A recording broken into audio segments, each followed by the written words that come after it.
Shalom, shalom, mishpacha, wahabarim. What's up, everyone? It's your girl Shanti Doc, 916 Shine, or Ashanti.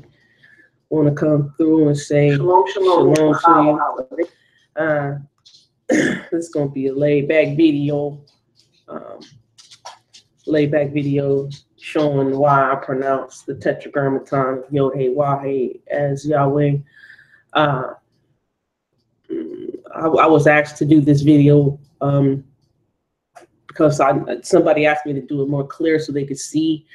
Some months back, I was teaching in our Sabbath services at my house, and I had the whiteboard up, and I had uploaded that live video to Facebook that I did up to YouTube, and the visibility of the whiteboard was not clear. So I wanted to go ahead and do another video just showing more clarity, and then I can have this automatically uploaded to the YouTube.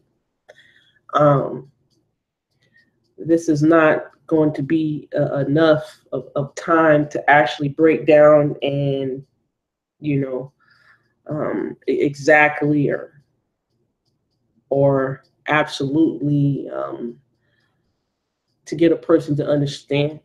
So it's going to take some due diligence on your part if you do want to learn the language, learn biblical Hebrew, know exactly why the pronunciation is as such, and so it can make clear sense to you. So I ask that you diligently do that in prayer, meditation, sit down with the fathers, in your closet, and ask him to send his Holy Spirit, his Ruach Kodesh, his set apart breath or wind, to lead you and guide you into all truth. So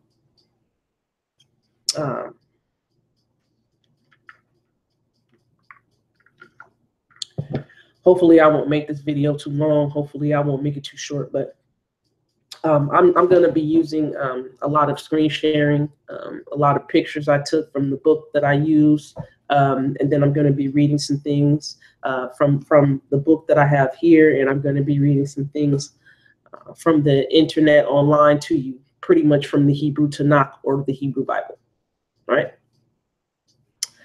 All right. Let's see here. When you come into the faith, when you come into the faith, or when you come on social media and you're looking for fellowship among brothers and sisters to trying to get some more information, you are going to run into different pronunciations and variations of the Father's name. You hear all this rhetoric. YHWH.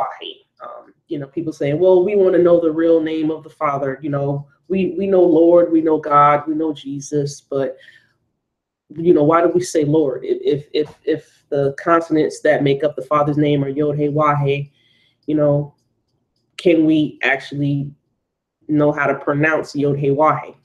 So the answer is there is no absolute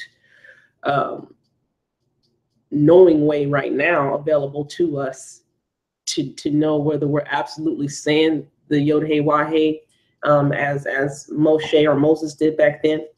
What we can do is come up with the best construction based on grammatical rules that are consistent through the biblical Hebrew language. So let me get into this here. YHWH. You will hear online that the name is Ahaya. You will hear online that the name is Yahuwah, Yahuwah, Yahweh, Yahweh, and just Yah. And I've definitely heard of all of those, especially Ahaya, Yahweh, etc. And what I started hearing is, a lot of arguing back and forth, debating back and forth, and I would ask somebody to break it down to me, you know what I mean? And what they would do is say, oh, okay, well, you take the word Yehuda and just take the dalet out of it. And I'm like, okay, well, that doesn't seem to work sometimes, but at the beginning it did, because I didn't really know what I was talking about, and I was listening to somebody who I know now they didn't really understand. what they were talking about. So it's all just a misunderstanding. It's all about, if you want to take the time to learn the biblical Hebrew for yourself, get these things for yourself. All right. This is where we would start from. Exodus chapter 3, right? When Moshe is being summoned to go lead the children of Israel out of Egypt, right? And the father says, you know, go tell Pharaoh, let my people go, right? And Moses is like, yo, okay, well, who am I gonna tell Moses sent me? You know what I'm saying? What's your name? And so we're gonna get into that, and that's usually where it starts from. All right, so let's see. Let me share the screen here. I think this is it. Yeah.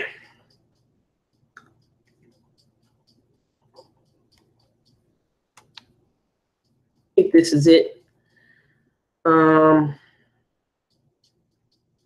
Okay, my volume seems to be up. Okay, I'll just turn it up just a little bit more. Okay, so let's see. Let's share the screen. Application window. This, we're gonna do this. Okay, so this is Exodus chapter 3.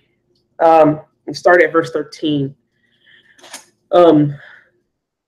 This is the narrative of where we're going to start, but please go back on your own time and read for context. All right, read for context. Okay, so I'm going to read it in the Hebrew and then translate it into English. All right.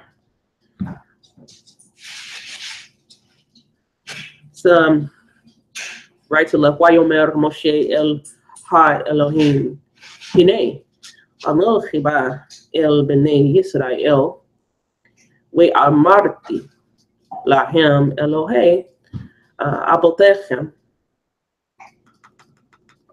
Let's see, abotechem shelachani alechem we ameru li ma shemo. And that is, you know, and said Moshe to Elohim,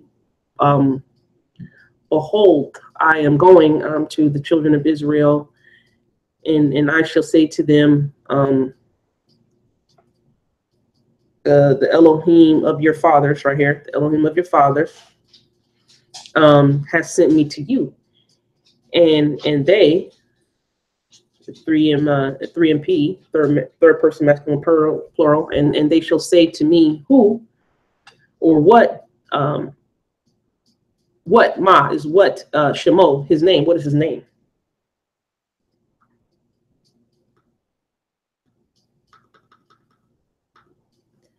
Ma Omar Alehem. You know, what do I say to them? Okay, verse 14. Wayomer Elohim el Moshe Eche Asher Echich. Wayomer Ko Tomar Limne Yisrael Eche Shelachani Alechem. Alechem, right? And so that is and he said, Elohim, and Elohim said to Moshe, I am that which or who I am. And he said, thus shall you say to the children of Israel, or I am, or I will be, right? Or I will be. Shelachani has sent me, alechem, to you, third person masculine. No, that's second person, excuse me, second person masculine plural. Right? Verse 15. Wayomer Od Elohim el Moshe Ko Tomar el Bnei Yisrael Yahweh, right? Yahweh Elohei Abodechem, Elohei Abraham, Elohei Yitzchak, Elohei Yaakov, Shelachani Alechem. Ze Shemi Leolam, Wize Zikri Ledor, Dor, right? Okay, so verse up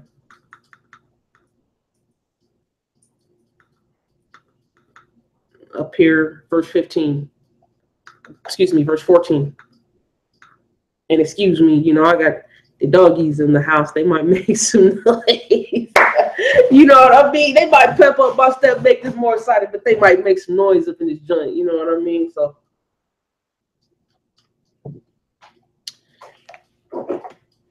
here we go. Wayomer, and said Elohim to Moshe, Eche Asher Eche, I will be whom Asher Eche, I will be. I will be that which I will be. All right. So, and then that's the Eche right there. The Eche. This is in your first person. That's your first person talking. So if I was in a conversation with you, right, or one person, if I was in a conversation with Susie and I told Susie, I will be, then I am speaking in the first person. All right, I is the first person. Okay. Over in verse 15, it says Wayomer, moreover, or furthermore, Wayomer old, and he said furthermore, Elohim did, right, to Moshe, El Moshe, Ko Tomar, thus, or this, thus shall you say, or you shall say to B'nai, to the children of Israel. So this, all right, I love you too, babe. Can you do me a favor when you get time? Call Sprint and let them know that your resume has changed. Yep, I surely will do so. I got the bank card, you know, done too with that. All right. All right. Excuse me for that. All right. So Elohim furthermore said, this is what you shall say. This is what you go back and say to the children of Israel. Yahweh. Yod-Heh-Wahid. Yahweh. When Moshe goes back, Moshe is not speaking as if he is Yahweh. Moshe is now going to speak and say to the people who are in the who are the third party of the third party who's being spoken to, right? So Moshe is going to go back and say, he said his name was such and such, right? So Yahweh was the first person talking. Moses is the second person because he's receiving the message. And then he's going to be talking to more individuals who are the children of Israel. And then Moshe is going to say, he said his name was this. He is in the third person. You know, he, she, and it. That's third person. Right? So when Moshe goes back, he's going to say he. So Yahweh is he who calls us to exist, or he will be that which he will be. Right? That's his name. So let me stop screen sharing for a minute. So when Moshe goes back to the children of Israel, Moshe is going to be the first person who's in the conversation.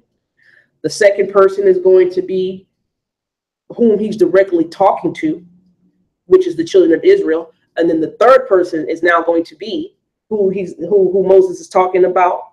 The third person is going to be the Most High Yahweh. So the Most High Yahweh is now the third person. So when a first person talks to a second person in a conversation, that first person says he,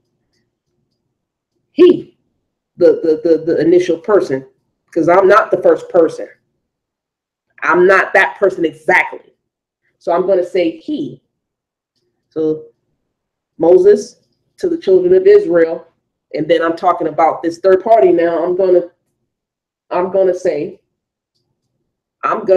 to the children of Israel, he, third person, he who causes to exist, he will be who he will be, says this. He, his name is, he said his name is, he shall be who he shall be. Right? All right. So let me go back here and screen share, and then I'll get into some more stuff here. Let's see. All right, so verse 15 in Exodus chapter 3, Wayomer od Elohim el Moshe ko tomar el Bnei Yisrael, Yahweh Elohei, the God of Avotechem. So Avotechem, that's the second person masculine plural that cough with the mem feet, and you get into that. You get into that later. So the Elohim of your fathers, Elohei Abraham, the Elohim of Abraham, and the Elohim of Isaac and the Elohim of Yaakov has sent me Alechem to you, right? All right. So you look at this word here, Ehye.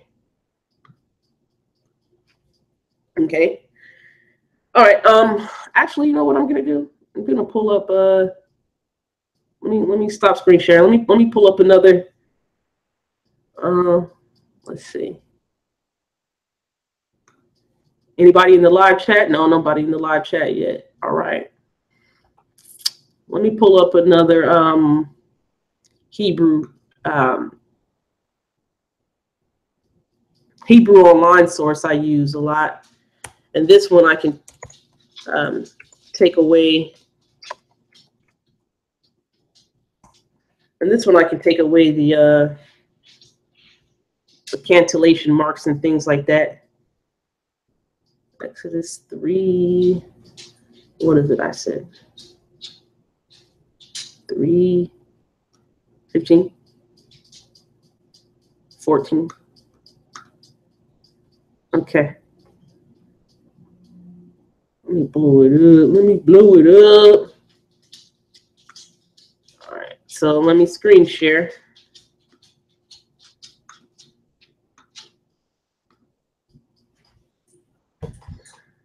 All right. So this word I have highlighted here is the Ehye. All right. And this whole gist right here is Ehye Asher Ehye. All right. Now, back over here, if I can get it in verse 12, if you go to Exodus chapter 3, verse 12, you can see that the Ehye is not used as a proper name. It just means I will be, or I shall be. I will be, right? So you have the aleph, the consonant, the first consonant from right to left is the aleph. And then the 3 dots under the aleph that look like a bowling alley are what you call your segol or short E class vowel. And then to the left of the aleph, you have the letter hey, or the consonant hey. And underneath the hey, you have what is known as a shawah. A shawah can be vocal, or sometimes it could be silent. So it can actually close a syllable or open a syllable. So in this case, the shawah would be silent or closed because it comes after a short vowel. So the aleph is a silent letter, a guttural letter, and then you have the pronunciation of the segol under it, so it'll be eh, and then you carry that eh over to the hey, and the shawah under the hey would be silent now, so it'll be eh, eh is one syllable, and we'll touch on the syllables in a hot second. And then the consonant to the left of the hey is the yod. And then underneath the yod, you have another a vowel rendering or nikud. You have a symbol that is the segol vowel or the segol vowel, which looks again like a bowling alley, and it would be the short e. So that would be yod. So you would pronounce consonant, and then segol would represent your vowel. So that's yeah. So that's yeah, yeah. So the yod with the segol, and then the hey last, That would be, no vowel under there. So it'll be yeah, yeah. So that's 2 syllables, yeah. Right? All right. So that is I will be. And that's pretty much why I came down here to verse, what is it, 14? Verse 14. Sorry. I don't know why. Yeah. Okay. I can only do one at a time here to not mess you up. So Echye. Down here in verse 14, it says I am as a translation. However, it's I will be more correctly, because hey yod hey is a verb. Hey yod hey, it means to be or to exist or to come to pass. Right? It means to be or to exist or to come to pass. All right. So let me stop screen sharing real quick here. And that's where we're going to start. All right. Bear with me. Let me pull up a Microsoft Word document here. Let's see. And see if I can work with and if you guys have any questions, you can ask me in the live chat. I have a live chat going on the YouTube. This is pretty laid back. I'm taking some time off work to really explain this, to show more clarity, and actually to have something in front of you that you can see, because I had it on the whiteboard last time, right? All right, here we go.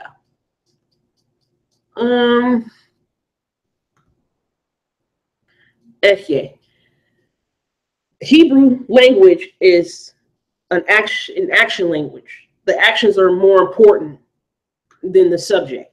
Okay, the actions are more important than the subject. So in the English sentence syntax, we have, the subject that comes first, then we have the verb, then the object. Well, in Hebrew, you have the verb that comes first, then the subject, then the object. All right. So hey yod hey is the actual root, or the way a word is in its original state. So hey yod hey is haya. All right, so let me put that up on the screen. Let me spell it here.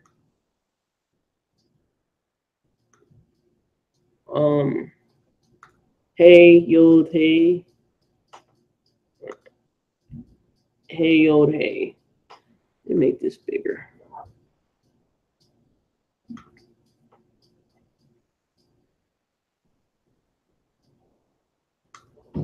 Yep, hey yod hey. All right.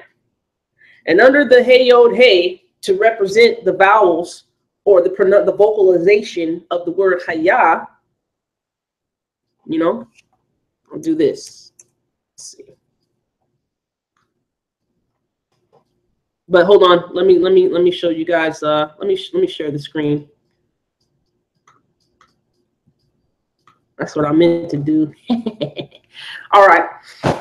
So hey yod hey is this. Haya, you would say hey, and then comments, which gives it the ah sound. Then you have your yod, which is a consonant, and then you need ya. So you need your comments to give it that ah sound, and then to close it out. So that's haya, right? That means to be, to exist, right? That means to be or to exist. All right. when you have an olive,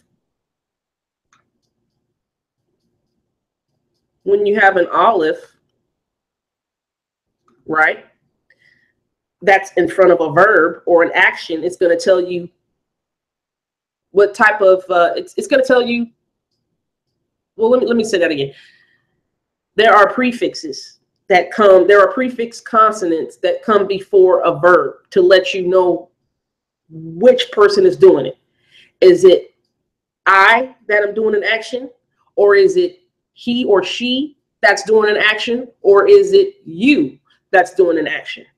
When an olive is in front of a verb, that's saying the I, that's saying I will do this verb, or I will do this action. All right. So the olive, in this sense, will mean I. That's called your first person. Right. And I'm showing you that Hebrew grammar does have, Hebrew language does have grammar rules. All right. So when you say I,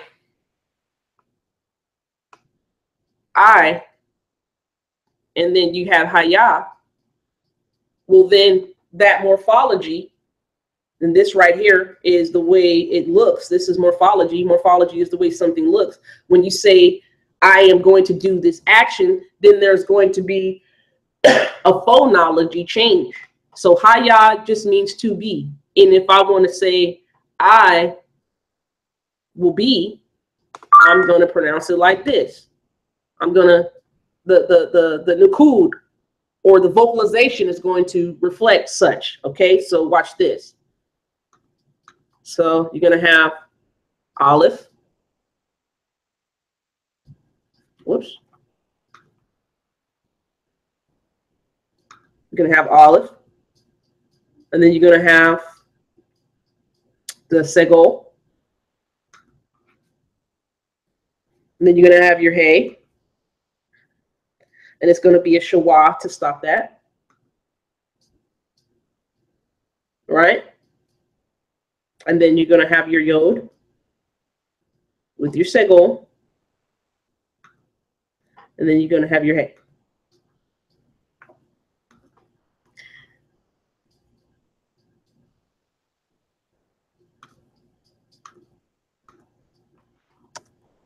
So I will be. Now, when you do have a prefix consonant of, the first person, second person, third person, the action that they are doing, that also symbolizes that action is going to be imperfect.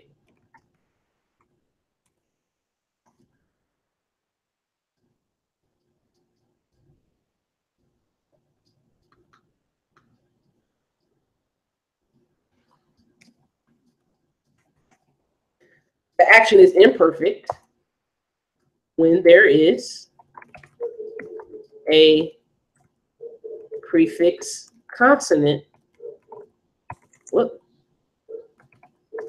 When there is a prefix consonant. The action is imperfect when there is a prefix consonant.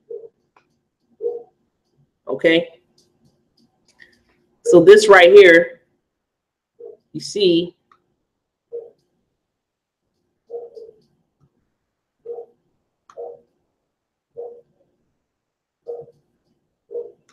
I, Aleph with the segol. Now you have I, and then will be.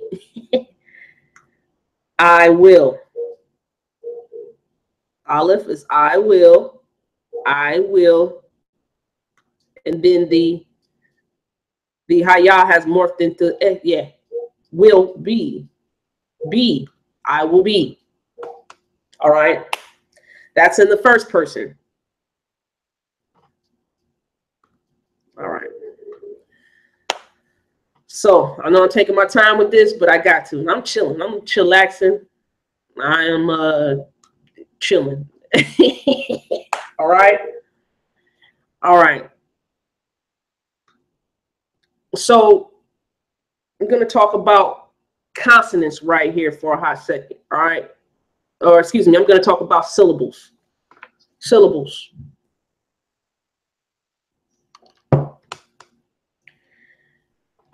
Syllables give our language its sound. All right. In English, we have syllables.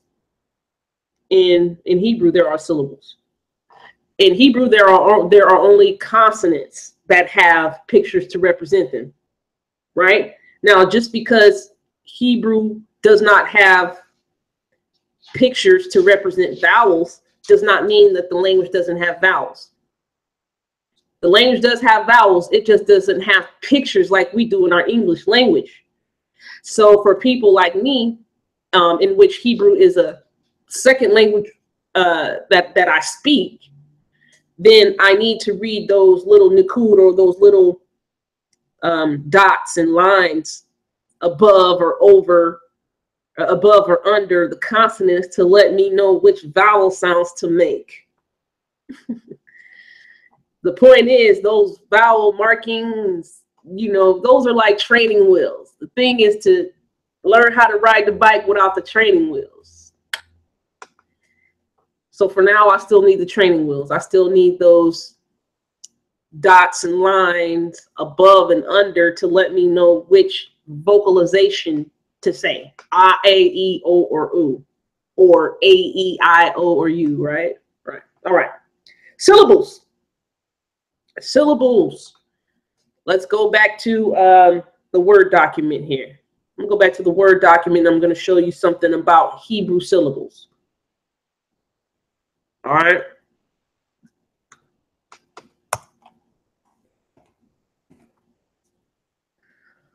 Let me share the screen.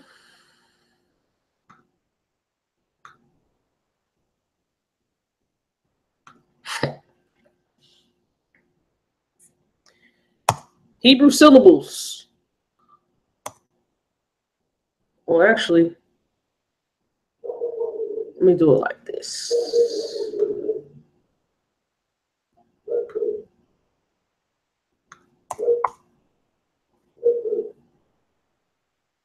Hebrew syllables are either open or they're closed. All right? Hebrew syllables are either open or closed. And in Hebrew, a consonant plus a vowel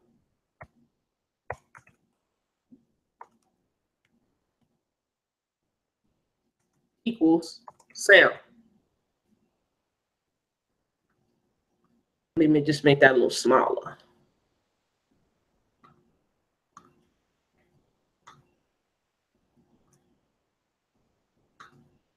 Right? The consonant plus a vowel equals a sound.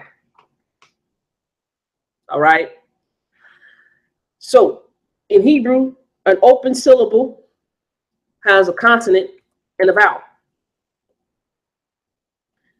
A closed syllable has a consonant, a vowel, and a consonant. This is the grammatical rules in Hebrew, biblical Hebrew at that. Now, we're not looking at modern Hebrew right now. We're looking at biblical Hebrew, right? So, syllables, a consonant plus a vowel equal a sound. A syllable is open, which is a consonant and a vowel, or a syllable is closed, which is a consonant, a vowel, and then a consonant. So when you go back up here to the A, right? I will be. This olive here, it looks like an X, right? This olive here is a consonant.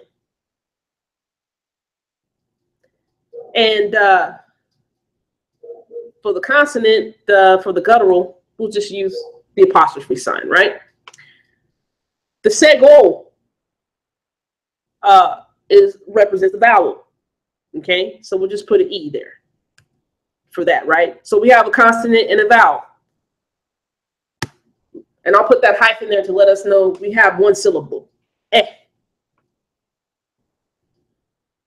All right, but let me take it back. The aleph is a consonant. The segol is a vowel. The hey to the left is a consonant, and then we have that shwa. Now I said earlier the shwa can either be silent or vocal. When the shwa comes after a short vowel, it is silent. When the shwa comes after a long vowel, it is vocal. It is pronounced. All right. So we have aleph, segol, and then the hey. And since that shwa is silent, then we have our first syllable. So we have eh, right? And we're getting into transliteration. When you're taking a consonant from one language and using another letter from another language to represent it. That's transliteration, okay? All right, so that's the apostrophe we use is the aleph, the E we use for the segol, the hey, we use H, and then that shwa underneath is silent. So that's eh, right? And then we have the yod. So the yod is next. So we would put a letter Y for the yod. That's the ya sound, as in yellow. All right. And then we have that segol vowel underneath the yod. That gives it that short S sound. So we use the letter E to represent the segol short S sound, right? And then we have the hey on the end of the word now. That's the H. We'll use H to represent that. So yeah, 2 syllables. Now notice what we have here is the apostrophe I use as a consonant. The segol or the E is the vowel. And then the hey is another consonant. Right? And that shwa under there is silent. So when it's silent, it's not used as a vocalization, and it would not be used as a vowel. When the shwa is vocalized, it is used as a vowel. So when the shwa is silent, it's not used as a vowel. When the shwa is vocal, it is used as vowel. That's how I remember things. All right. So we have your aleph is a consonant, your segol underneath the aleph as a vowel, and then we have the hey as a consonant. Then we have your yod as a consonant, and your segol as a vowel, which is the E sound, right? The S sound, the short S. And then we have the hey remaining as a consonant. So you see right here, we have followed the grammar rules of syllables. I have 2 closed syllables. Eh, yeah. Right? Right. So, bear with me so far, right?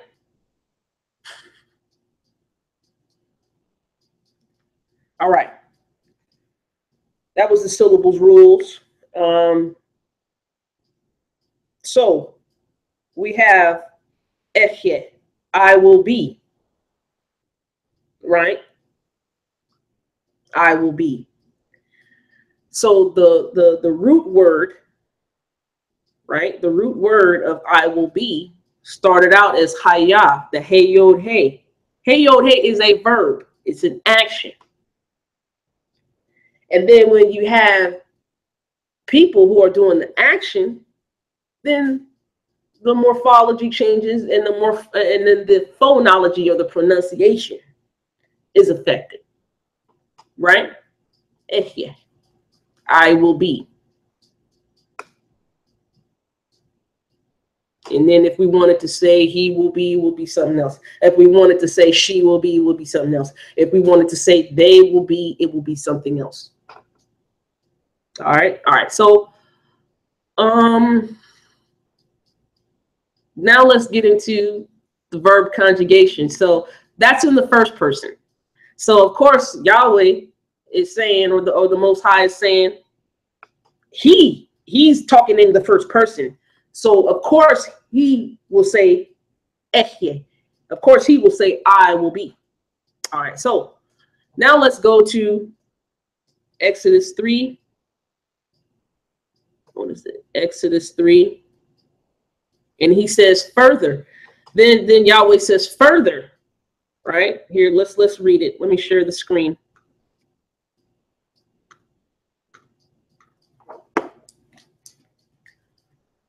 Let's read Exodus chapter 3, verse 15. So Wayomer od, and he said further, Elohim. So Elohim said further, El Moshe to Moshe, Kol Tomar, thus you shall say El Bene to the children, Yisrael of Yisrael, Yahweh, Yod He Wahe. And this is where the fun starts. And that is, he will be. Yahweh is he will be, or he who causes to exist. He will be who causes, he will be, or he who causes to exist. All right. How do we go from saying I will be to he who causes? Glad you asked that question. We're going to look at now the Tetragrammaton, Yod He Wahe.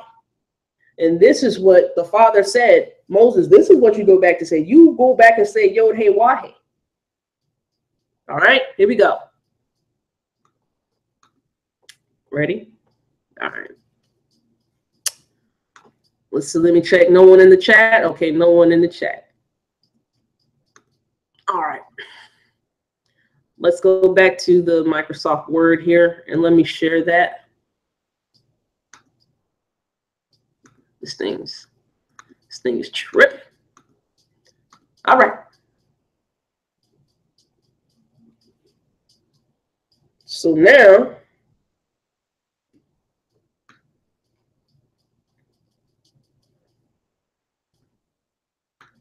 we looked at syllables. Now we're going to look at Yod He Wahe.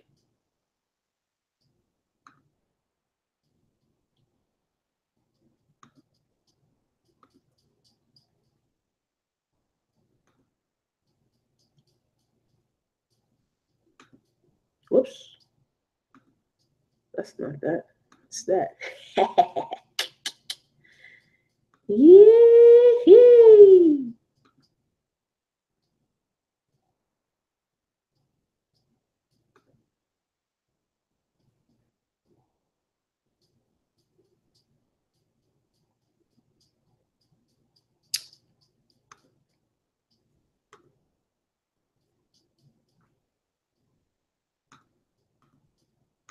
All right, so Yod He Wahe. Now I put, as you see, I put some vowel sounds, or excuse me, I put the representatives for the vowel sounds underneath there. That's called the nikud. I put the nikud under there already, and I'm going to show you something here. All right.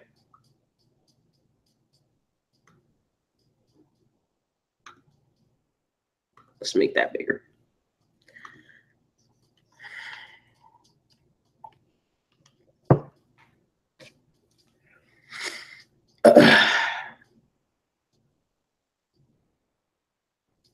All right, so the root letters are Hey, Wah, Hey now, right? Now the root letters, Hey, Yod, Hey, and Hey, Wah, Hey are interchangeable, same root, same meaning.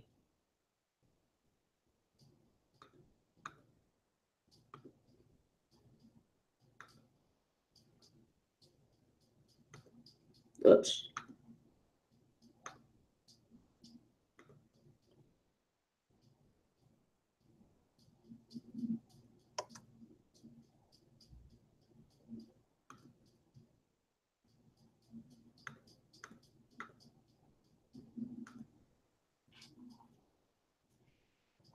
we'll just put same root. And sorry, I have to switch back and forth through the Hebrew keyboard with the English keyboard. Same root or same stem. The root or the stem is how a word is in its original state. Some Hebrew words have 2 consonants that make up their root. Some words have 3 consonants that make up their root. Some words have 4 consonants that make up their root. But that's how the word starts off. Okay. Now in a verb, the base root or the base stem of how a word starts off is called the call form. Some people call it the G stem.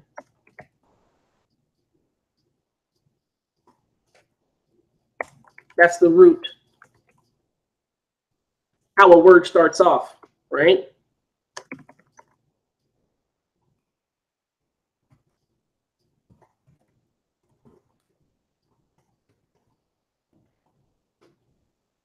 Right?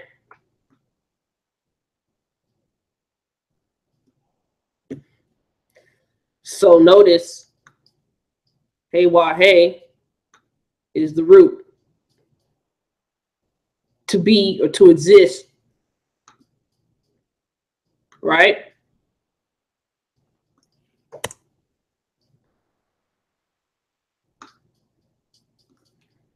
And then we have that yod prefix. Well, the yod prefix, let me say,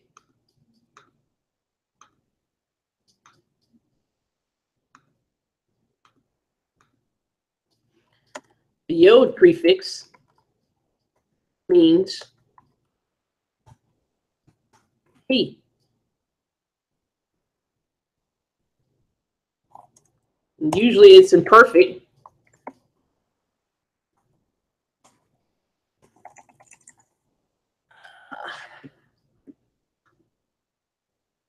Let me make it smaller.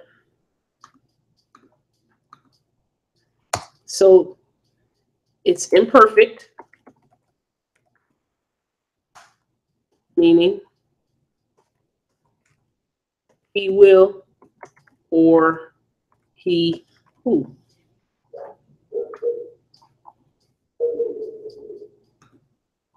We'll just do it like this. He will, he who. Right? So that yod prefix. Yod prefix means he. It's imperfect. So an imperfect action, is not already done. It's going to be done. That's why it's called imperfect. A perfect verb has already been done. So an imperfect verb or an imperfect action has not been done. A perfect verb or perfect action has been done. All right. So when you have the yod with the hey, YHWH, all right, then you have, let's see something here. Let's get rid of this to make more space. Because I want to show y'all something. Okay, so it says,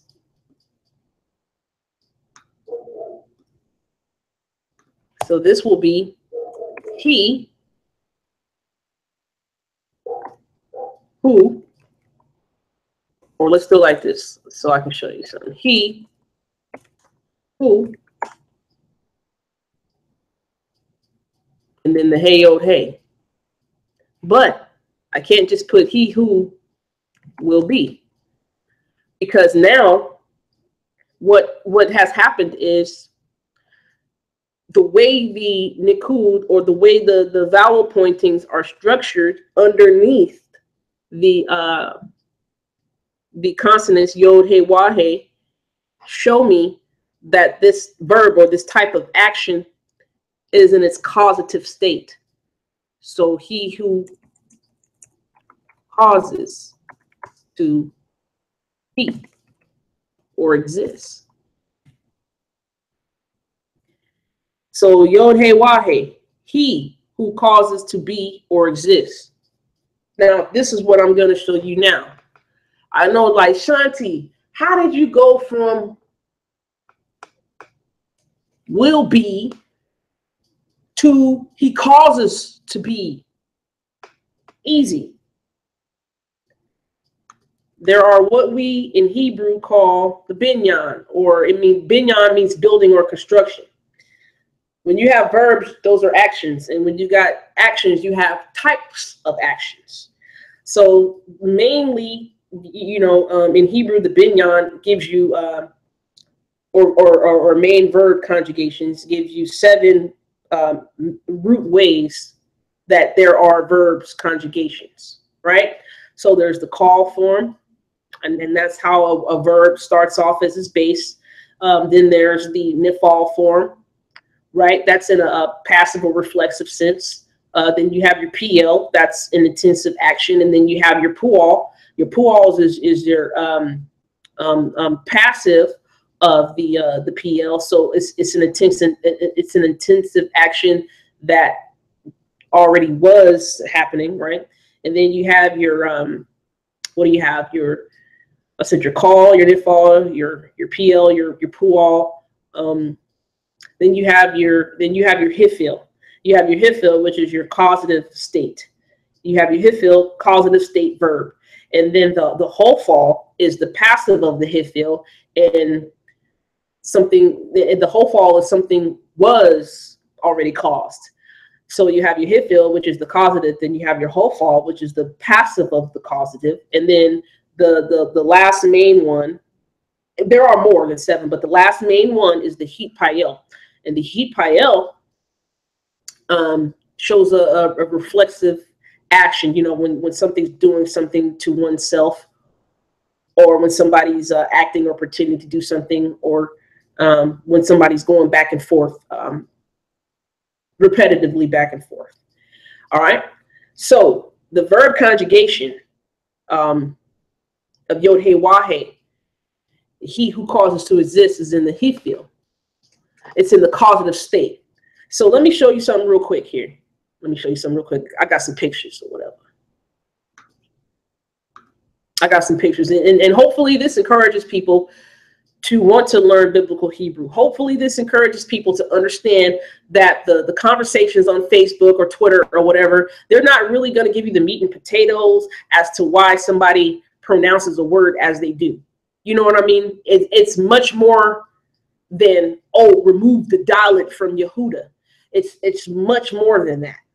And these grammatical rules you are going to find consistently in the Hebrew Tanakh. That's why you see me earlier being able to read the Hebrew Tanakh and translate for myself and tell you, okay, I can see that this word is in the second person masculine singular, or I can tell if this word is in the second person masculine plural. Is it talking to you, 2 people, or is it talking to you, 1 person? Is something talking in the third person? Am I talking to they or them? You know what I mean? And they or them, that's in the third person, plural, right? Masculine plural, or feminine plural, right? They or them, more than 2 people, usually 3 or more, right? So those things are consistently visible to me, because I've taken the time to sit down and learn the biblical Hebrew. So what I'm saying is, when somebody says, why don't you say Yahuwah, Shanti? And I'll get to that later too. Somebody says, well, why do you say Yahweh? I'm actually able to break it down. There's a science and there's a grammar rule to these things. It's not easy as some people want it to be. Some people say, oh, well, it only takes me 10 minutes to figure this out. And I'm like, well, it took you 10 minutes to figure something out, but you didn't really figure it out because you really did not break down anything properly. If you go to a grammar school, you're going to sit down and learn English. If you go to a grammar school for people who speak Spanish, you're actually going to learn these things. You know what I'm saying? There are rules to the language. So let me keep going. Let me show you a picture here. Which one do I want to show you? Oh, let's show you this one. Let's show you this one.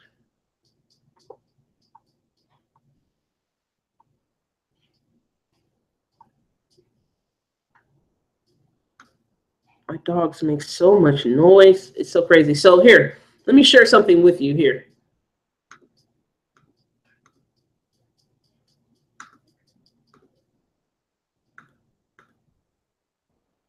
Oh, can I show you this picture? Yeah, I can. Okay, this is going to be a little off whack. Okay, let's see. Let's only show you this part.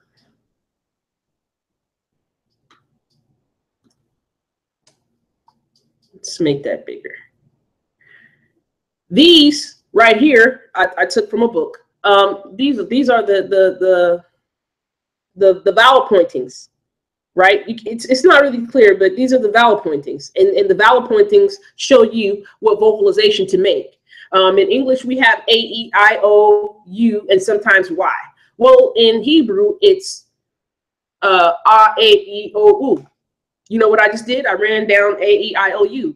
So there is A, E, O, U. When you learn A, E, O, U, you learn the basis for the vocalization for Hebrew. That's pretty much it. If you know A, E, O, U, you're going to learn the variations of the A, E, O, U, right? So you have your pataks, and you have your segol, you have your chiret, you have your kametz hatuf, you have your kibbutz, you have your kametz, your sede, your holim, right? You have your kametz hey, sede yo, segol yo, chiret yo. You have your holim wa, you have your shurek, and the shurek, I think that gets people confused a little bit. And then you have your Hatef Patek, you have your Hatef Segol, you have your Hatef Kametz. Well, let me explain. So your Patek would be those your Patek, and the vowel sounds have names for them. So the Patek would be the line underneath that gives it the A sound, as in that. Segol would be the bowling alley. It would be the short E sound, which is as and better, right? The one dot under would be your chirek, so you would say that as as in bitter, right? Your little t, your kametz hatuf, your little t under would be your ah, or your ah sound as o, a short o, so that would be as in bottle, right? And then your three dots that go down to the right, you'd be your kibbutz, your u as in ruler, so as in ruler, u as in ruler, right? So you learn which is short, you learn which is long, right? And down here, what do I have down here? Down here you have your kametz, your sede, your holim. So your kametz is another A-type vowel. Your sede is another E-type vowel, and your holim is another O-type vowel. So those three that I just said are your long vowels. A, O, right? Long vowels. And then your unchangeable long vowels, those are your vowels that have consonants that are connected to them. So, you know, the kametz hey, sede ye, sede yod, segol yod, chirek yod, and your holim and your shurek.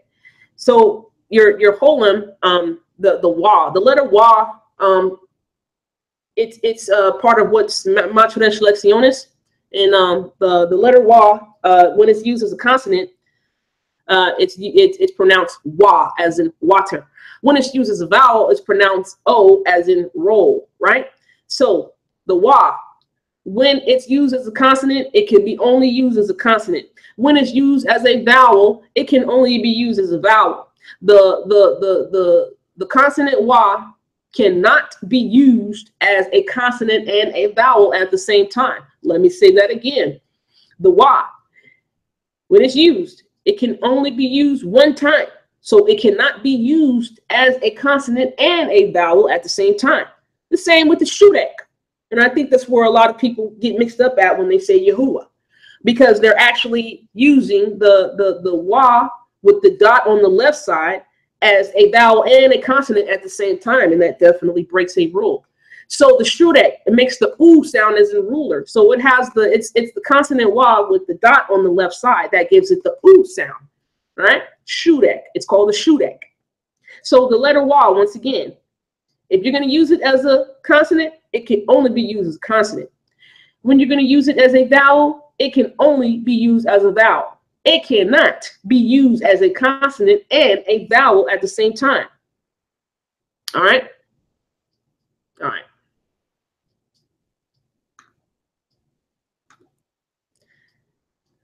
So, those are the vowels. All right. So the call forms. Let me show you something with the call form.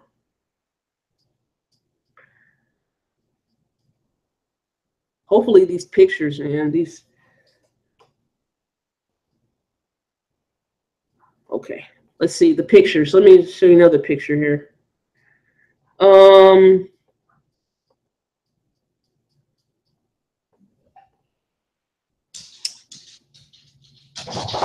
Call perfect.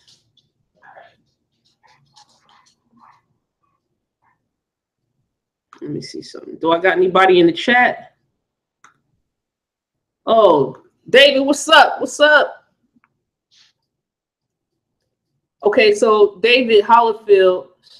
Okay, cool. You notice in the Tanakh, there's a few words that end in ah.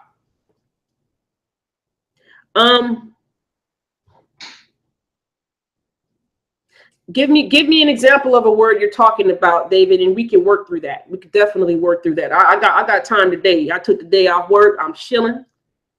Oh, Yom Teruah. Good word. Okay, so before I continue, because I got everything on track here, right? Before we continue, let's look at the word Teruah. Yom Teruah. Where can we find that? Real quick.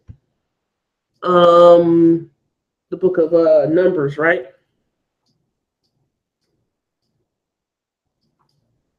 Let's look at it.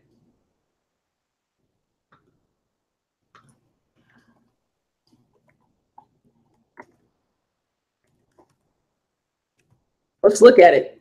And that's a great question. Great question. Oh my gosh.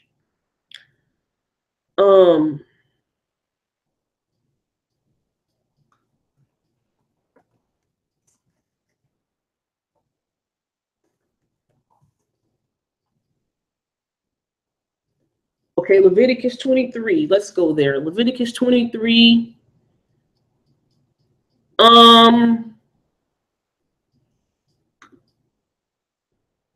Let's go here then. Leviticus 23.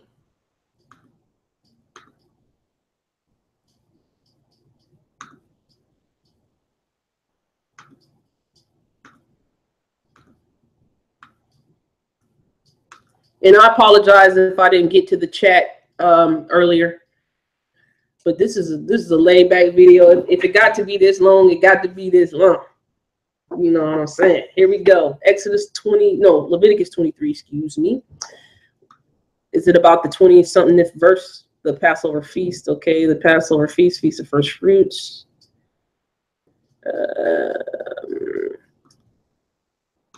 Okay, that's Shavuot. Okay, here we go. Let's share the screen.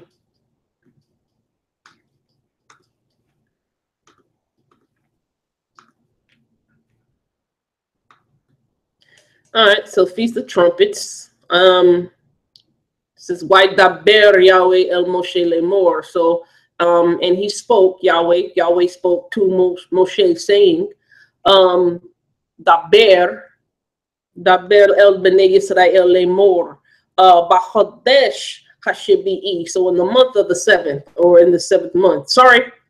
I usually translate for myself as I see, and then I put it into the English vernacular. People are like, what are you talking about, Shanti? Saying in the month, in the 7th month, Be'echad, on the 1st of Chodesh of the month, there shall be, or you shall have for you Shabbaton, a Sabbath, Zichron, a memorial of remembrance, right? Because Zakar is the root word for remember. So Zichron is a memorial, right, of Teruah. Oh, David. Oh my gosh. Thank you for this word. Let's look at it. Shall we? Let's put it on. Okay. Actually, no. Let's explain it from here. No. Let me pull it up. What verse is this? 24. Leviticus 23 and 24. Let's pull it up over here, so I won't have those things. Oh, come on.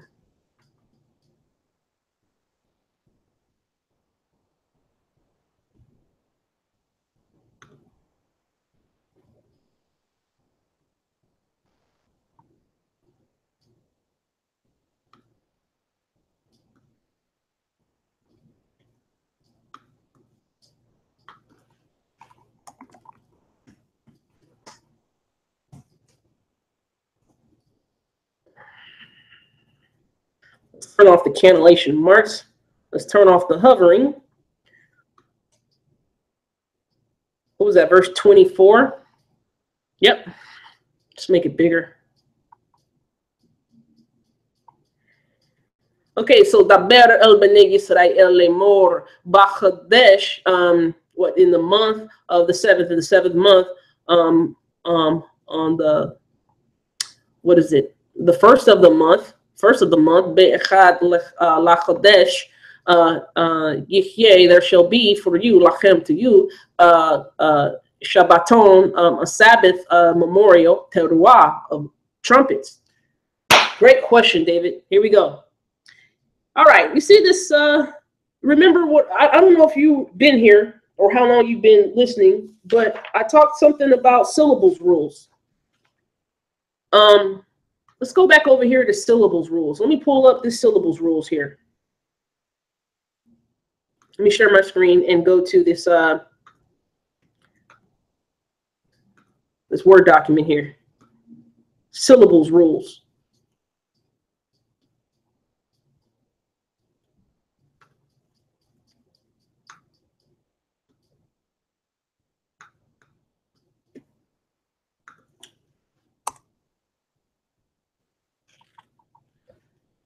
This is what you call syllables rules. All this right here. A syllable is either open or closed in the Hebrew, right? And with any language, a consonant plus a vowel equals a sound. Consonant plus a vowel equals a sound.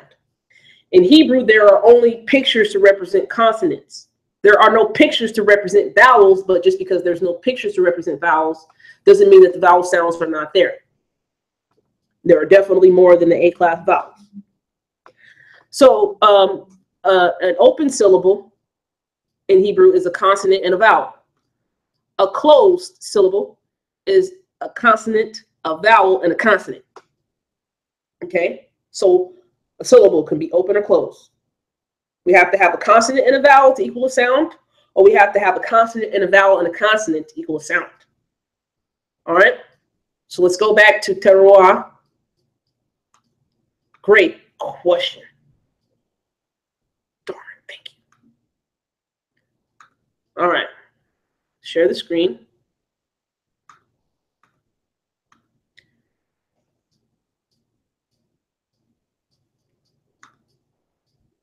Teruah. Let's do a copy and paste.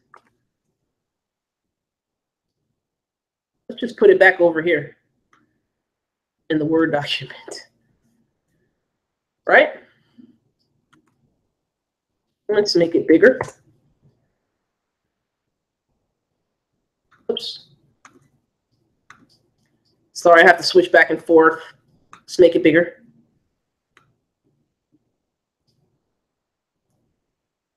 Let's make this a little bit bigger so that people can see. There we go. All right. The first consonant is a ta. And the two dots, or what you see under the ta, that's called a shua. Now, the shua in the beginning of a word is vocal, so it's pronounced. So it's used as a vowel in this point. So a shua, when it's vocal, it's used as a vowel. So I'm going to use C for consonant, and I'm going to use V for vowel. Teruah. And I'll show you why certain things work and certain things don't work. Great question, David. Here we go. Ta. We'll use T for ta. We'll use the apostrophe for the E. Te. So we have a consonant and a vowel. Actually, oh, shucks. Let's do this.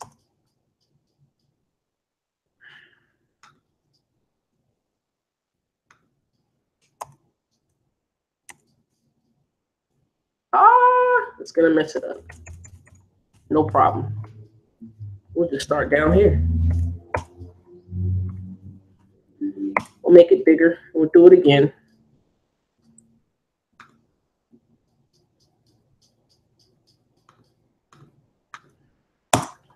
So we'll use a T for the ta.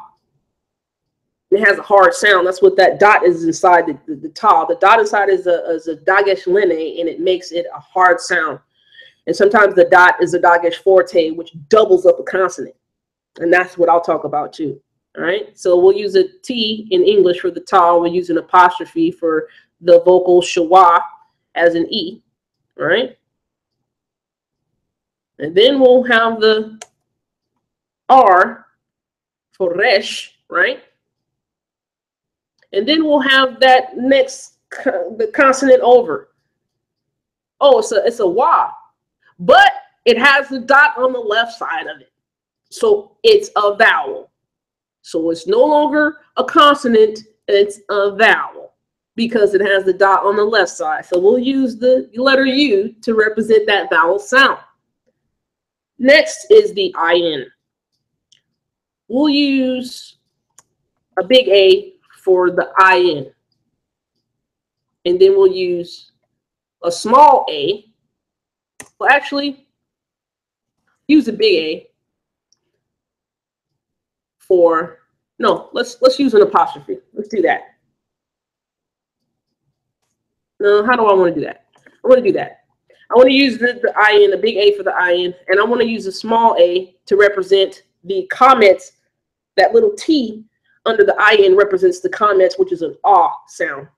So that's a vowel. And then we have the letter hey to end it. All right. Well, David, here we go. So we have a ta. That T is a consonant. The vocal schwa as the apostrophe under the ta is a vowel. Right? So we'll put V for vowel. Then we have the resh, which is the R. That's a consonant.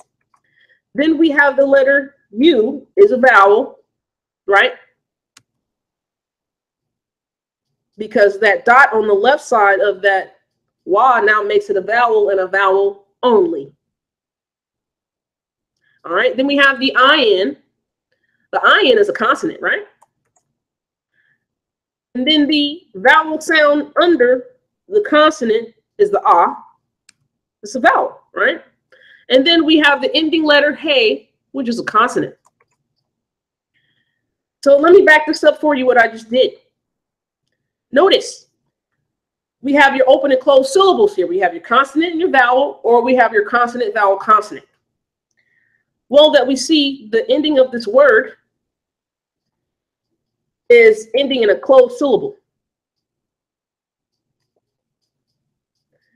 And then the beginnings of the word, you know, we have a CV and a CV, right? Right. So let me get into the Yahuwah, why it doesn't work. Watch this. People are taking, let's do it like this, David. People are taking Yod, Hey, Wah, Hey. Right? That's what they're doing. And they want to say Yahuwah. That's what they're doing, right?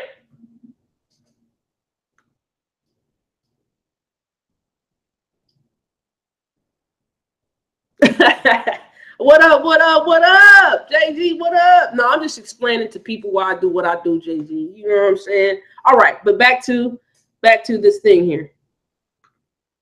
All right, so people want to take Yod Hey Wah Hey and they want to say Yahuwah. That's what they want to do. So the thing is this.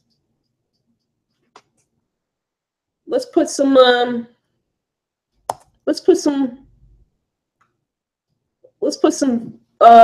vocalizations to it, what they want to do. Let's do this.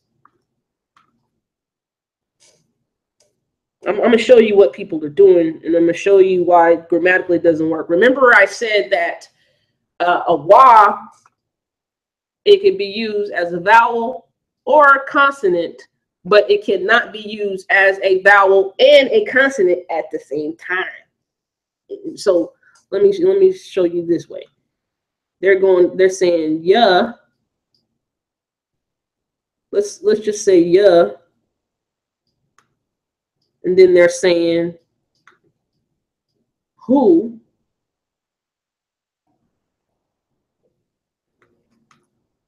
Whoops, nope, wrong thing. Then they're saying who. And then they want to say right?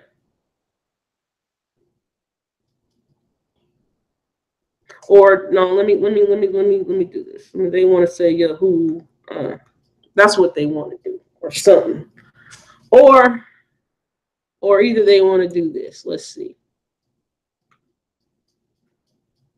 I got it right here.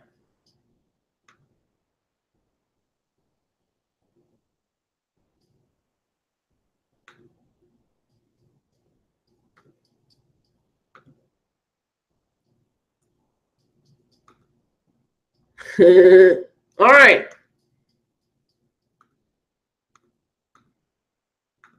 They want to say Yahuwah.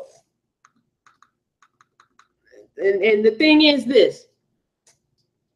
I don't mind if you say Yahuwah, but it's about your understanding.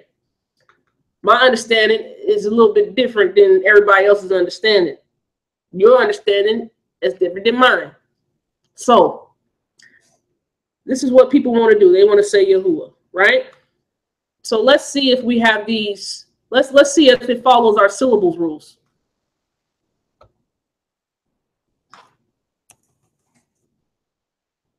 All right.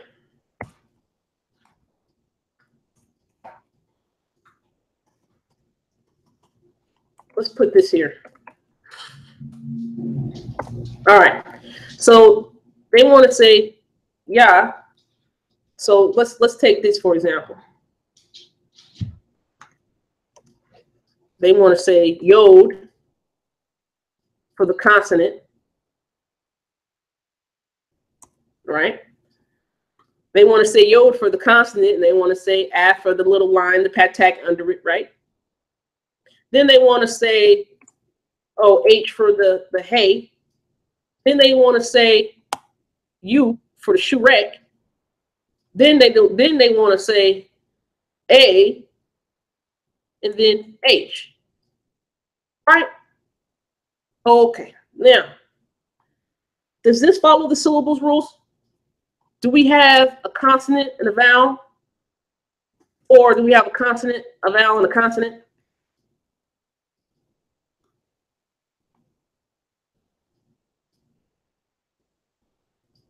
You need a consonant and a vowel, or a consonant, vowel, and a consonant to be correct, grammatically.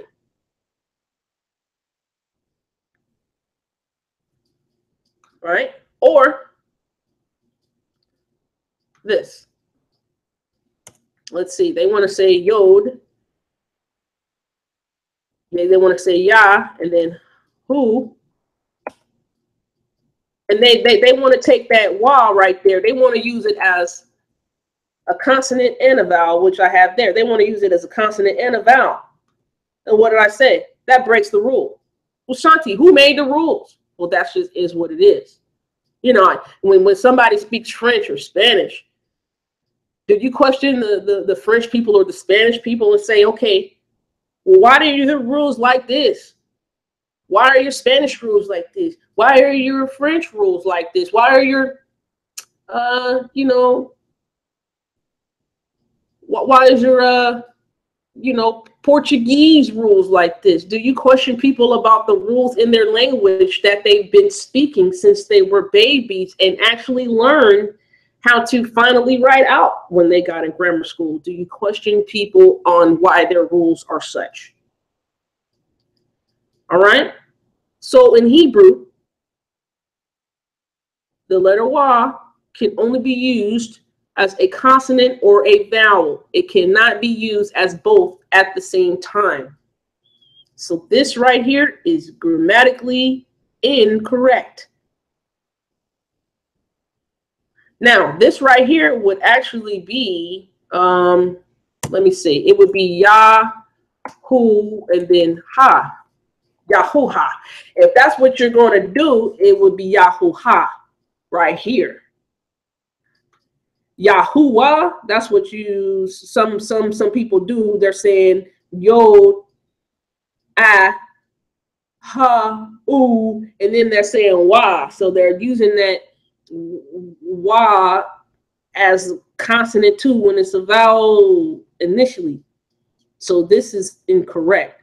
Now the only way you can use Yod Hey Wah Hey and say Yahuwah is if it was spelled like this. Watch, David. Because and I'll go back to the chat in a hot second. The only way Yahuwah would work is this way. Watch this.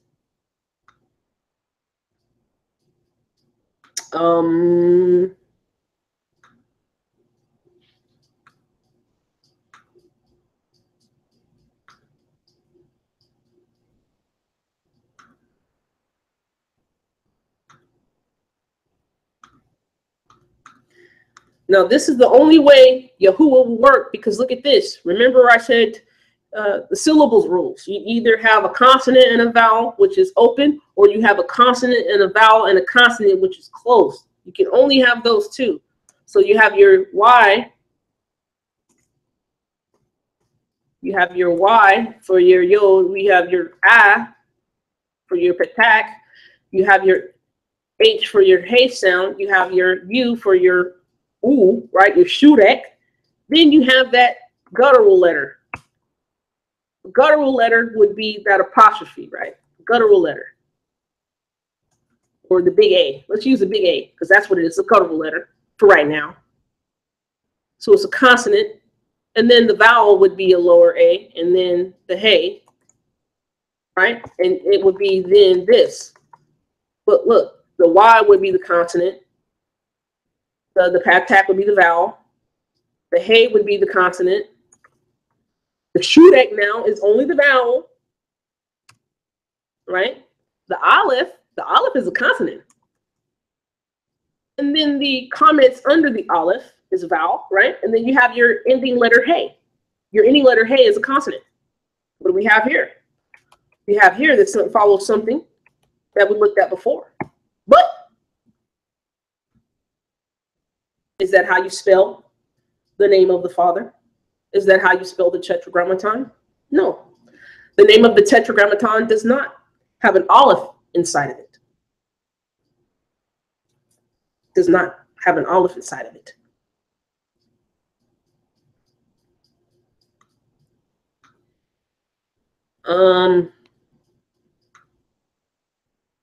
So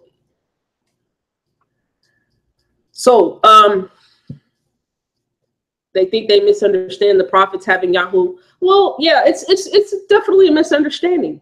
It's a misunderstanding of the code or the grammar of Hebrew language. The Masoretes, who are awesome people, I mean, they try to you know, write in the code.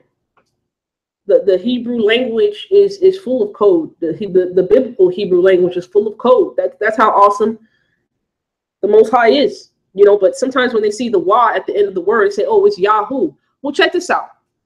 Let me tell you something, David, and please go back and look this up.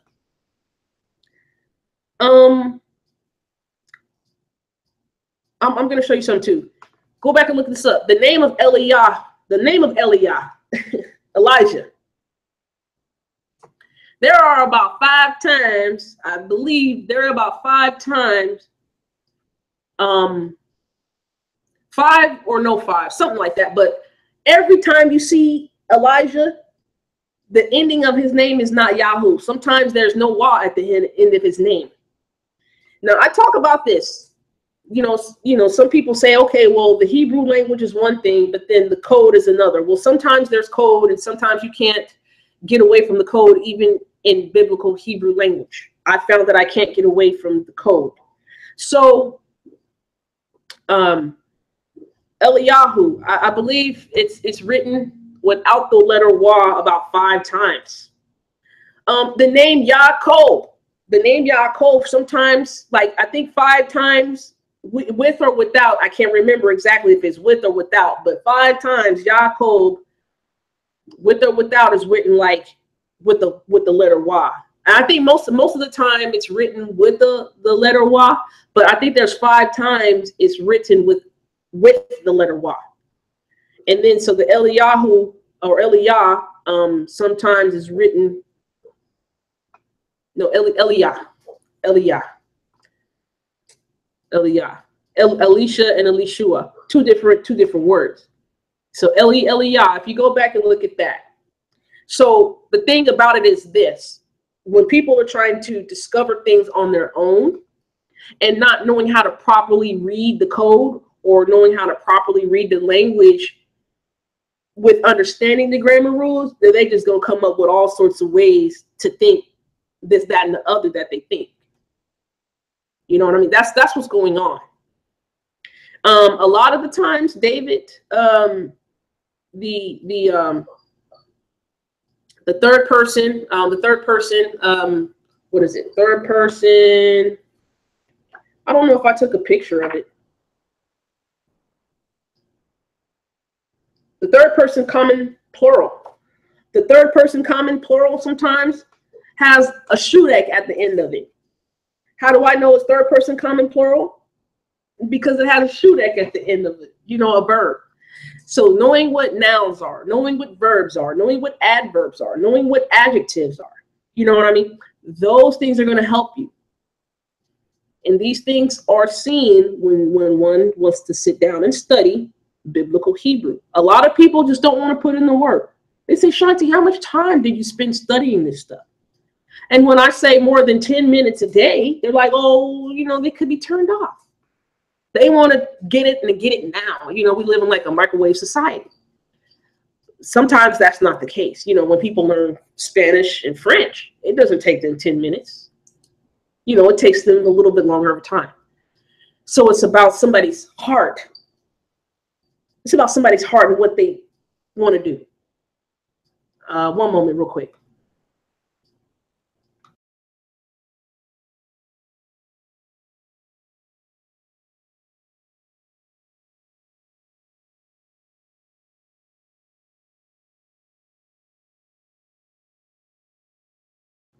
Sorry about that. My dog was having a bad dream. All right. So, let's see. All right. So back to what I was saying, the Hiphil. Let me show you something here, if I could. Let me show you something, David.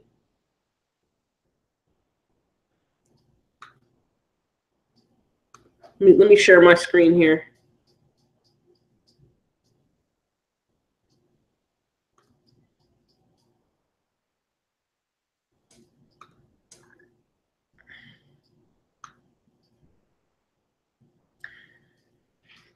You see what's on the left side? It says 3MS, 3FS, 2MS, 2FS, 1CS, 3CP, 2MP, 2FP, 1CP.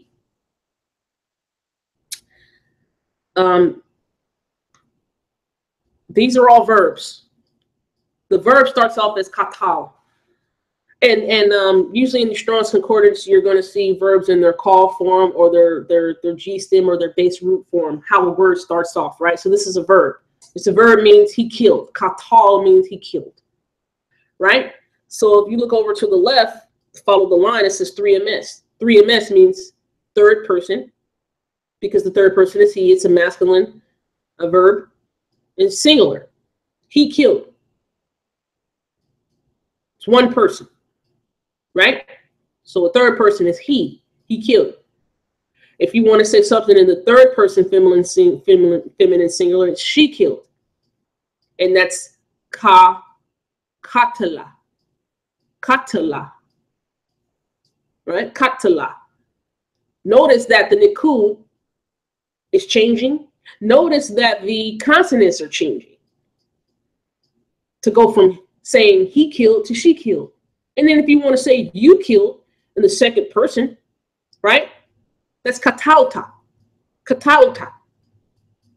But you see, the base root of the word is still there. You have your kof, your tet, and your lamed.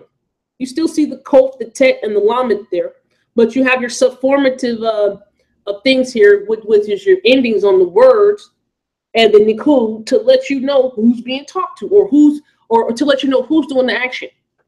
He killed, she killed, you killed, I killed, they killed, you killed, right? Or we killed,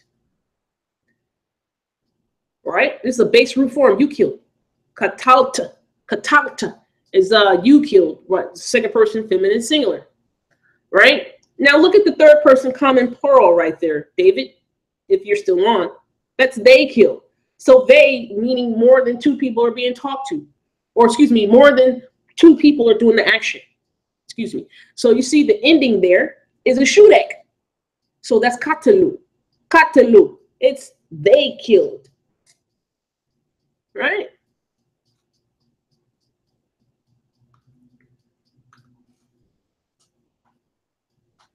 So you have a question off topic. Okay, cool. So the YHWH is in the HIFIL or the causative form. Let me show you what the HIFILs are. So the HIFILs, let me explain to you what the HIFILs are. Let me just read from here. Usually in the causative state, it's an expression, the causative active action. Okay, so the verb malak means he was king or he reigned, and the causative, so the HIFIL form, himlik, it means he caused to reign or he made someone king, right? So that's in the causative state. So when you're causing something to be done, that's the HIFIL. And there are the positions of the nikud to let you know a word action that's going on. So let me show you this. Let me pull this up and share the screen here. So this is I want to show you the HIFIL perfect. So we look at the word katal. Katal means he killed, right? Now we're going to look at something that says he caused to kill in the third person masculine singular, right? Look at this. So the HIFIL, hiktil, hiktil, hiktil, hifil, hiktil. Now the katal changes to hiktil to let you know what type of action is going on. So that is in the third person is he still, right? He in the third person, he caused to kill. He caused to kill. Hiktil, hifil, hiktil. So your hifil, you see your hirek under the hey, and then you have your silent shawah. That's your hik or your hif. And then you see your tet with the hirek yo as a vowel, and then the lamed, that's til. So that's hiktil, hifil. So the types of verbs will show in the nikud. So the nikud not only show you how to pronounce a word, but the nikud show you what type of word is there. If you want to say she caused to kill, you caused to kill, I caused to kill, they caused to kill, it's going to sound different. If you're going to say she caused to kill, it's going to be hiktila. You see that? That comments, hey, at the end, right? And look at here, the third person common plural, they It's going to be they. So it's hiktilu. They cause to kill. They cause to kill. So just because you see a shurek at the end of a word doesn't necessarily mean the same thing all the time. Just going to need to take some time to actually learn the basis of things. So let me show you here. Let me stop sharing. I don't know if you can actually see the picture, but I'm trying to. I like showing this thing through Zoom, but the Zoom, to actually flow it through the YouTube live, it costs like $40 a month, and I don't know yet if I'm gonna fork out $40 a month. But the Zoom has a better feature of sharing. You can actually see my face at the same time I'm sharing something. Watch this, David. So Yahweh. So Yahweh is a causative action in the imperfect state, which meaning it's not completely done. It's just it's in the state of just going on, being done, right? So let me show you this here. Hifil imperfect. Watch this. Remember I said the prefixes, the prefix consonants tell you if he will do something, she will do something, I will do something, or if they will do something, right? Watch this. So to say he will cause to kill, then you have your yod prefix. You see your kof, your tet, and then your lamed there. You still have the base root katal in there, but you have yak til. He will cause to kill. You have that yod prefix there. He will do something. That's called an imperfect. So it's a causative action in the imperfect. Imperfect says he will, and then the hifil is causative. So it's he will cause to kill. He will cause to kill. And look at this, the third person, masculine plural. If you're talking to, or excuse me, if more than two people, like three people or more, right? Then that's they. And you see you have that shurak at the end. So yaktilu, they will cause to kill. That's third person masculine plural. All right. So now let's get to example of why I say Yahweh. Took me a while to get there, but it's all right. Let me show you something. I'm going to read something here.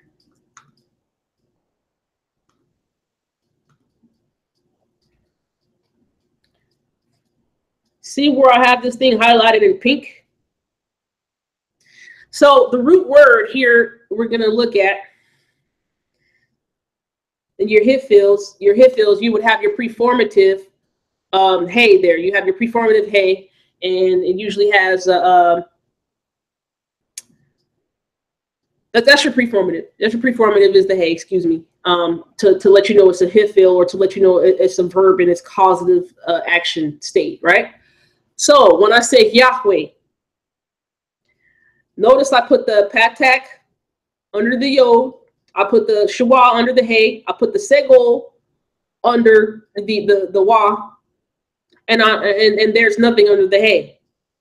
So this right here, this word right here, the root word or the stem word, or how the word began, is galah. Galah means to depart. Excuse me, it means to deport or to exile. It's H1540 in the Strong's Concordance. And if you look, excuse me, it's, yeah, and if you look in the lexicon, it'll say, well, when you get to this word in its hifil state, it'll tell you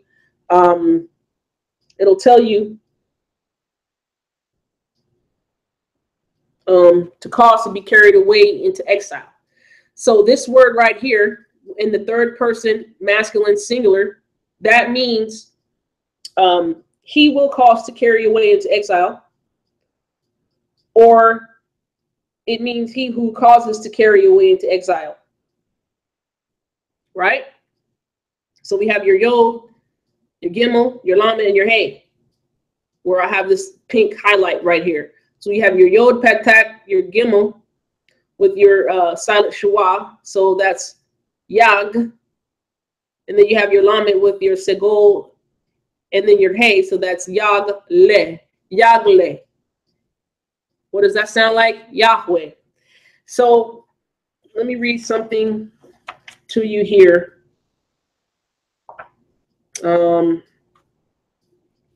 So when a verb, the root of a verb has as its third letter or third consonant of a what you call a hey, right? That's where you see up here in the blue light, excuse me, when you see in the blue highlight up here, you see 1, 2, 3 hyphen hey, paradigms and diagnostics. Well, that's because a root word, if a root word has a hey as its third consonant, then that means it's called a third hey verb. It's called a third hey verb. Okay, so a third hey verb in the hifil, it's going to have some diagnostics to it. It's going to have some nikud that look a certain way. So in hifil, causative forms, third hey verbs, all prefix and preformative consonants and vowels retain the hifil strong verb diagnostics. Okay, so variation from the strong verb diagnostics occur mainly in the stem vowels of the various conjugations. In most instances, however, the distinctive preformatives and prefixes should be sufficient for identifying hifil third hey verbs. Note the third hey verb diagnostic endings that are highlighted in dark gray in the above chart. These are the same endings that appear on all third hey verbs in the call or G stem, root stem derived words. Okay, so in the perfect, when something is done in the perfect, the hidek yod stem vowel may also occur as sede yod. Okay. And in the imperfect, now watch this. This is what we pay attention to. Listen to what I'm going to read very carefully here. In the imperfect, the hidek yod stem vowel of the hifil strong verb does not occur in any form. Note, however, that the segol hey, what I have highlighted in pink there, ending is characteristic of imperfect third hey forms that do not take a sufformative. So that's what Yahweh is. Let's go back to the Word document there. This is why I was saying Yahweh is pronounced as such. Let's go back up here. Let's look for it.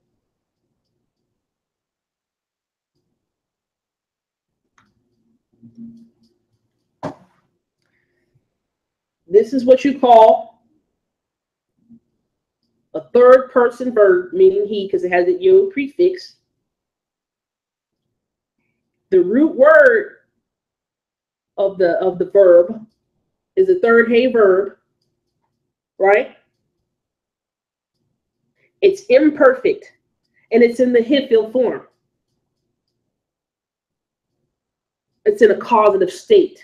It's in its hifil form. So that's why you have that yod with that patak under it, or that line under it. Then you have your hey with your shua, and that hey with the shua, that shua is silent, so it's not used as a vowel there. Then you have the consonant wa that's only used as a consonant with the vowel of segol under it. Then you have the hey. You have your Yah. Way. You have a consonant and a vowel and a consonant, and because that shua under the hey is silent, it's not used as a consonant now. And then you have your wa, your consonant wa. Then you have your segol, which is your vowel.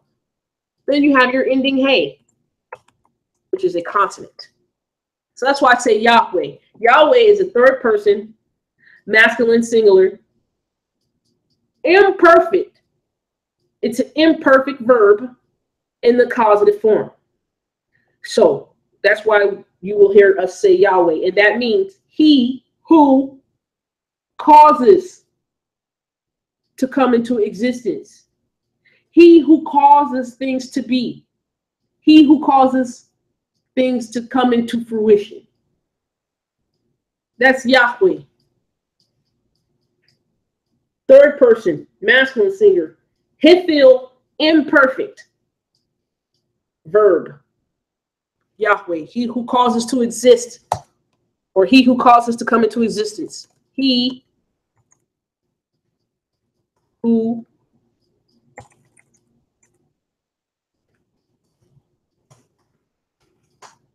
causes, because that's that hifil.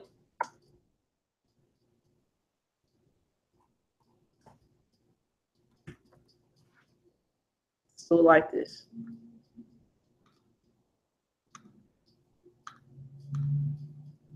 So the he who is the imperfect. The causes is the hifil form. And then the verb, hawa, right, to exist. The imperfect is the third person.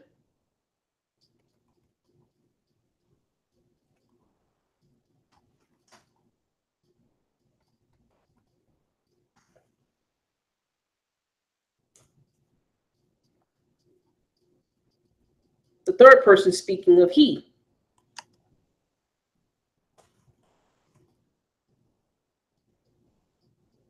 He will. It's not all the way, it's a continuing thing. It's a continuing thing that Yahweh does.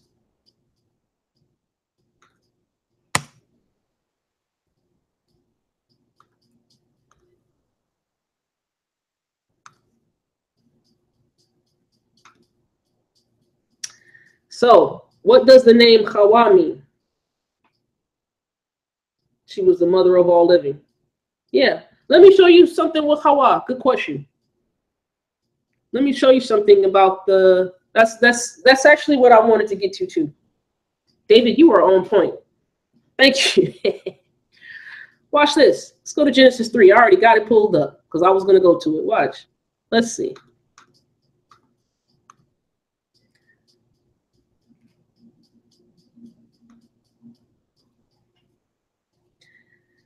You see that Shudek? Excuse me, not the Shudek. You see that wall? Let's pull it up right here. Let me show you. Hawa. Wayikra ha'adam shem ishto Hawa ke chi hayata em kol hay. Let me pull that up. Let me show you what's going on in the Word document with that word. I'm glad you brought this up because I was going to bring it up. Watch this.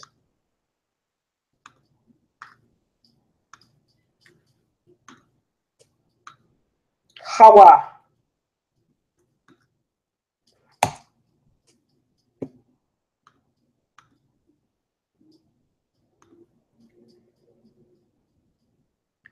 What do we have? Whoops. Sorry.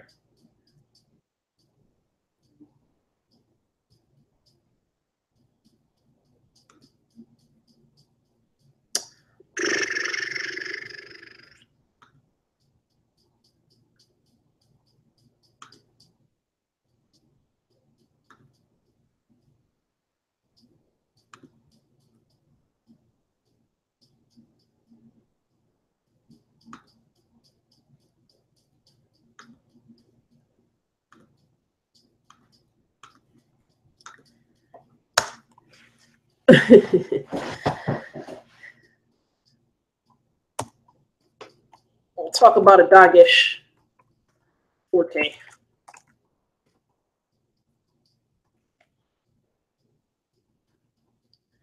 Dagesh forte doubles a consonant. That's what we have going on here. The Dagesh forte doubles a consonant. So we have your het. Your het. Let's use CH for het. And then you have your patak, that line underneath the het. That's a short I sound. So ha. Then the consonant to the left. It's going to be a W or a wa, because that's what it is. It's a wa. It's a W. Actually, it's two W's. That dot inside of the wa here, it doubles the consonant. Now, why is it a doggish forte here? Well, because there is a preceding vowel to the consonant that comes before it.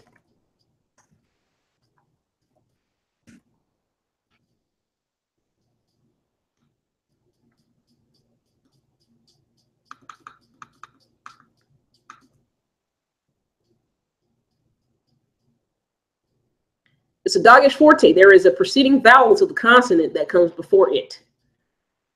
So that's het, patak, and two was. So we have one wa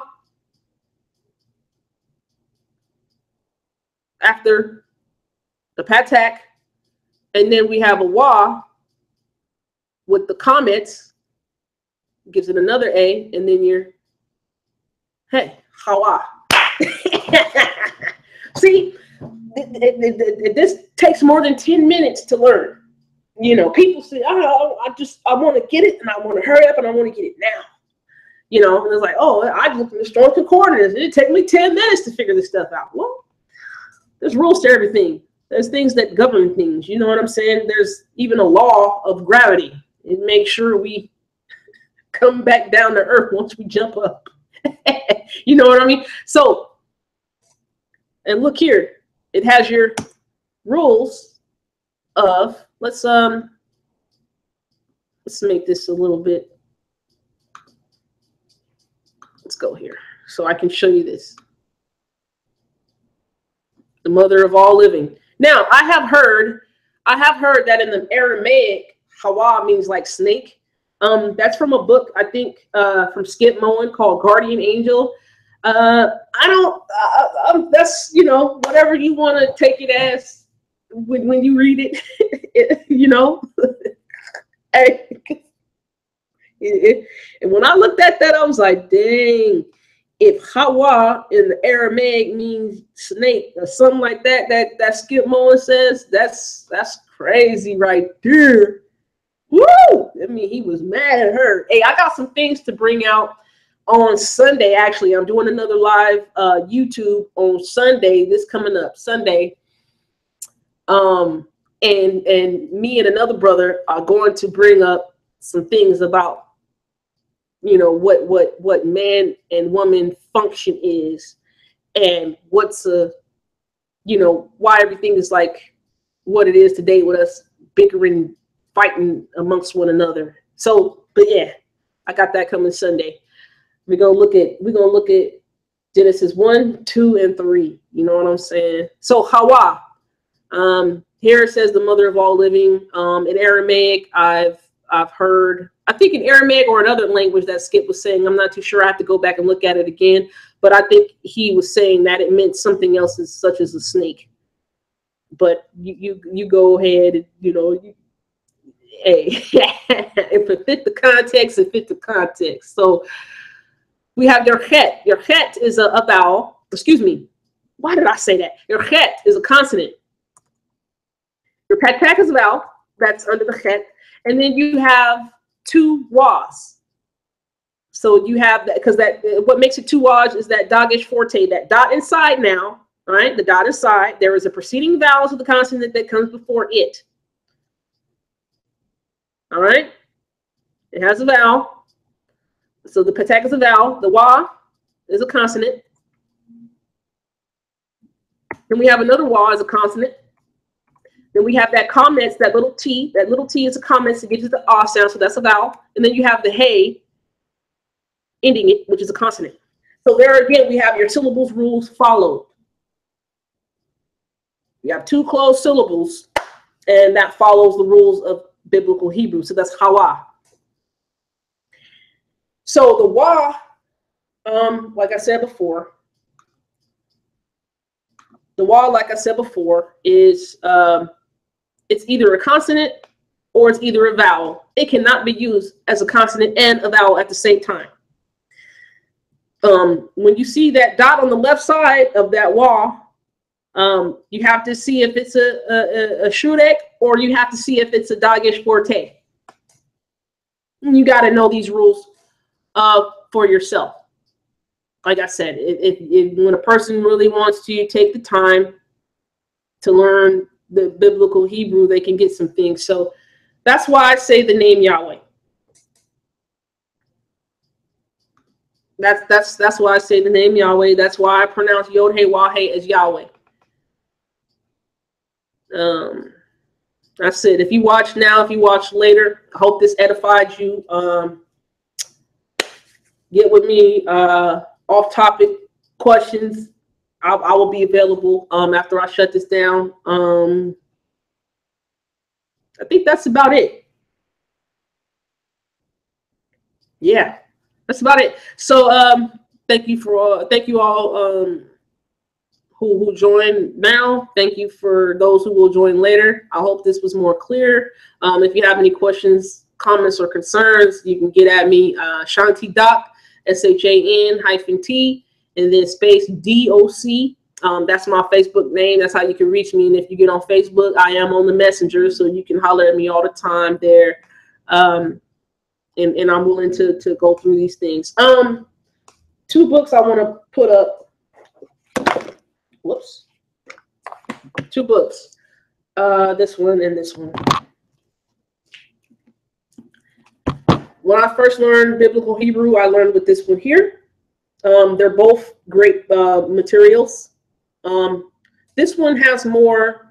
This one has more examples of verses of how words are used, and this one is just more easy to read. The burgundy one gives it gives some things, and these are the ones I have, like people who I help learn. I have them use this book here because it comes with a workbook. Both of these tools come with a CD. This one comes with a CD. This one comes with a CD.